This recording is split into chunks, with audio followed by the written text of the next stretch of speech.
இனி கடை பக்கமே போக மாட்டீங்க. வீட்டில் இருக்கக்கூடிய பொருட்களை வச்சு 10 நிமிஷத்தில் ஈஸியாக செஞ்சு பாருங்கள்.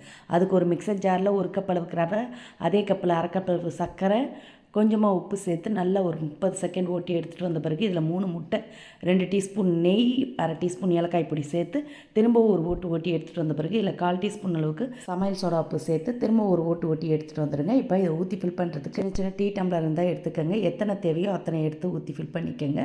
இப்போ டம்ளரில் முழுசாக ஊற்றாமல் பாதி அளவுக்கு மட்டும் ஊற்றிட்டு இது மேலே கார்னிஷ்க்கு பாதாம் முந்திரியை பொடியை கட் பண்ணி தூவி இட்லி பாத்திரத்தில் அடுப்பை மீடியம் ஃப்ளேமில் வச்சு ஒரு 8லேருந்து 10 நிமிஷம் ஸ்டீம் பண்ணிங்கன்னா போதும்.